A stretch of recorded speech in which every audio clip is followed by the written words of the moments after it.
Hey everyone, how's it going? Today's video is going to be an interesting one. It's going to go into detail about a character that many of you may not know, but you will need to know as The Mandalorian Season 3 comes upon us.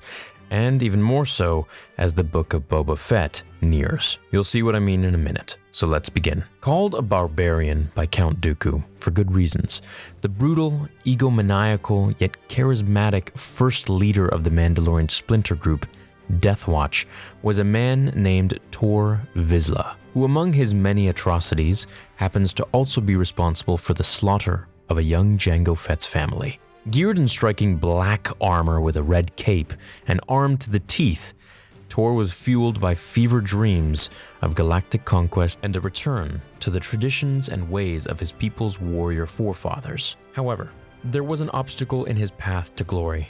A former lawkeeper turned Mandalorian named Jaster Mereel, who had proven himself a wise and noble warrior, and had quickly ascended through the ranks until he was made Mandalore, the title bestowed to the leader of all the Mandalorian clans, including Clan Vizsla, which, I'm sure the name didn't give it away, was the clan Tor Vizsla belonged to during this period. Jaster Mereel, the ex-journeyman protector, which is basically just a fancy name for a space cop, had set in motion reforms that he felt the Mandalorian culture should adopt and embrace. Reforms that stood in stark contrast to the goals of Tor Vizsla.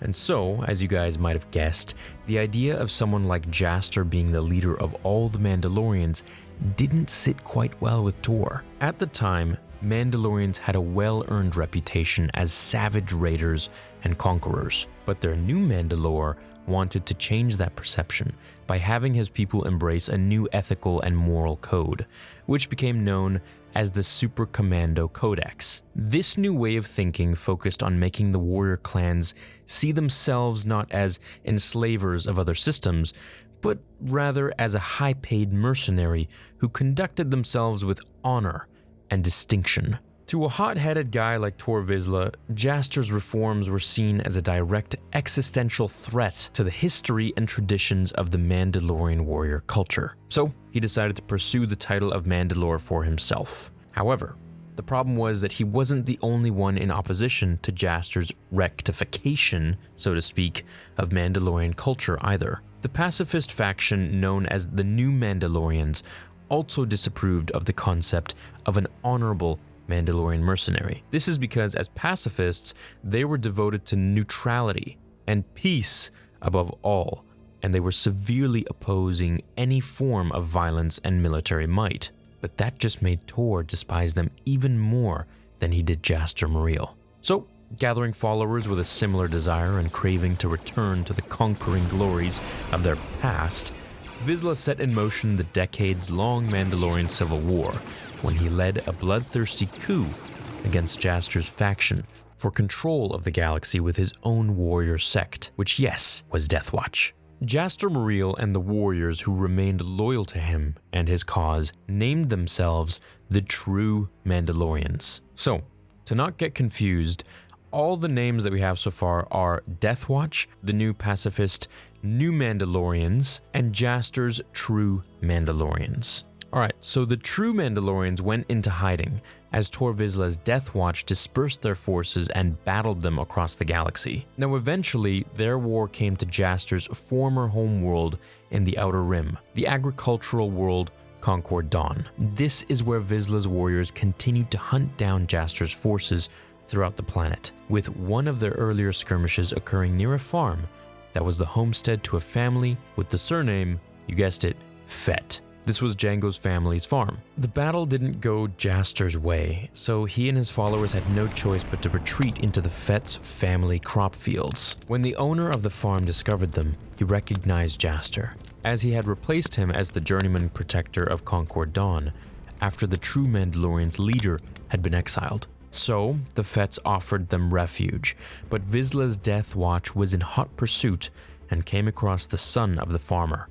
Jango Fett. After interrogating the young boy, Vizsla learned that Jango's father was helping to hide the True Mandalorians. Taking the young Fett hostage and using him as leverage, the fanatic Death Watch leader, Tor, attempted to get Jango's father to tell him the whereabouts of Jaster Mereel, even beating him up to a pulp to get him to talk. But still, The Journeyman Protector refused to give them up. Frustrated, Vizsla switched tactics and instead decided to threaten to execute him in front of his son Jango. But before he had a chance to go further, one of Vizsla's men, the one who was holding the boy, was blasted away by Jango Fett's mother. Taking advantage of the momentary chaos, Jango's father implored his son to flee into the fields. However, several of Vizsla's men quickly pulled themselves together and ran after the boy. But before they could get their hands on him, Jaster Mereel and his people intervened, just in time, and managed to save the young Jango Fett.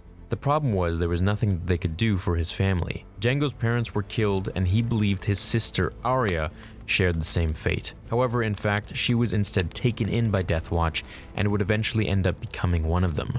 But that's a whole nother story. That very day, Vizsla also had the Fett homestead and their crop fields set ablaze. So he believed he had finally rid himself of Jaster Mereel forever. However, in a nearby town, after 2 days of prematurely celebrating to their heart's content the seeming total victory over their great enemy, the noble, true Mandalorian leader and his remaining forces crashed the party and ruined Death Watch's good time. You see, before the burning fields could do them in, Jango Fett had returned the favor to his rescuers and showed Jaster and his troops the way to an irrigation tube. This led them to a path out of the flames. So he essentially did save them. Running from the remaining true Mandalorian party poopers and their surprise attack, Vizsla beelined for a tank. But before he could take advantage of the vehicle, the young Jango Fett managed to place an explosive on the underside of the machine. And boom! It goes off. When the smoke cleared, there was no sign of Tor Vizsla's body. So, Jaster and his troops then unfortunately made the same mistake Death Watch made. He assumed, despite not finding any remains, that now their great enemy was also gone for good. It would turn out to be years instead of days before Jaster's faction discovered just how much they had underestimated Tor Vizsla. The Death Watch chieftain had managed to survive and escape Concord Dawn. Of course, in keeping with good Star Wars tradition, he hadn't done so before getting his face permanently deformed and scarred. But after having licked his wounds for a while, Vizsla was finally ready to resurface and claim his vengeance. So, he lured the true Mandalorians into a trap on a rocky and forested planet called Corta 6. What his enemies didn't know was that in a surprise move, Vizsla had secretly negotiated an alliance with several of the local Cordons, and together, with their forces combined, they had attacked the unsuspecting true Mandalorians. Among their forces stood the 14-year-old Jango Fett, who is now considered an adult in Mandalorian society. After having lost his family that fateful day at their farm, Jango had been taken in by the Jaster Mereel himself, who was still considered the Mandalore, let's not forget. The issue is, like the dark fate that befell his biological parents, the young Jango, despite being more mature and better trained, was still unable to prevent a similar destiny from happening to his surrogate father figure. For when Vizsla finally struck directly at Jaster and his second-in-command, a cold and reckless man named Montross, a grenade went off that Montross just managed to avoid by triggering his jetpack. Unfortunately, the same cannot be said for the Mandalore, who was left severely wounded by the explosion. Wounded, but not completely dead. Not yet. Jaster was still able to call out Montross for help, but that was when he was in for the second bad surprise of the day. His right-hand man decided then and there, almost like a Sith Lord would have, that this was the moment to betray his leader and mentor. So instead of ordering in an airlift, as Jaster wanted, Montross abandoned the true Mandalorian ruler to deal with Death Watch alone, wounded and betrayed. And thus, unable to defend himself when Tor Vizsla fired on him from a four-wheeled tank, Jaster Mereel was gone forever. Montross would attempt to take the mantle of Mandalore for himself naturally, but he was exposed as a traitor by Jango Fett, the chosen heir of Jaster Mereel, after which Montross was exiled and the 14-year-old Fett was made the new Mandalore and vowed to end the threat of Tor Vizsla from the galaxy forever. He kept striving to honor that vow as he pursued the Death Watch leader through the grim and dark, raging years of their ongoing war. Though Jango Fett had proved himself to be a great and strong, competent warrior and leader, he made a fateful mistake when, in exchange for information that could lead Jango to Tor Vizsla's whereabouts, the new Mandalore agreed with the governor of a planet called Galadron to squash a rebel uprising that was causing him political troubles. But Vizsla was 10 steps ahead once again. While Jango and his warriors were quelling the rebellion, as they had been hired to do, Vizsla had convinced the governor to contact the Jedi Order and tell them instead that the true Mandalorians were slaughtering civilians. To provide proof, Death Watch did the butchering, but the blame was put on Jango's faction. By the time Fett had realized the governor was working with Death Watch, it was too late. The Jedi Council dispersed a team led by the esteemed Jedi Master Dooku and surrounded the true Mandalorians at their camp. Realizing there was no way to prove their innocence and yet affronted by the Jedi's threats, Jango ordered his forces to attack. The battle very quickly escalated into a slaughter of the true Mandalorians, that is. Even as imposing and legendary as their martial skills were, even these powerful warriors must humble themselves before the Force. However, this isn't to say that the Jedi didn't suffer any casualties either. They definitely did. In fact, Jango, in a fit of rage, managed, using nothing but his bare fists, feet, and body armor to single-handedly kill 6 Jedi before he was finally subdued, a feat that Count Dooku took notice of. And of course, fast forward, that's why he chose Jango as the template. When all the dust had settled, Jango was the only survivor left. Tor Vizsla had wiped out the true Mandalorian through the Jedi, and the governor of Galadron took Jango's armor and sold him into slavery, where he was imprisoned on a spice freighter. So it really was a terrible day for Jango Fett, but a great one for Tor Vizsla. Fett's bad day lasted for 2 years, before he was finally able to break out of jail and get his gear back from the governor, before coming after Tor Vizsla for decades worth of payback. After getting Vizsla's location out of the governor, Jango crippled the Death Watch leader's personal starship over Corellia and used his jetpack to fly through the bridge's viewport and attacked Tor Vizsla in their final duel. They fought through the halls of the crashing ship, even into an escape pod, and continued on once they had reached the planet's surface and stumbled into a river.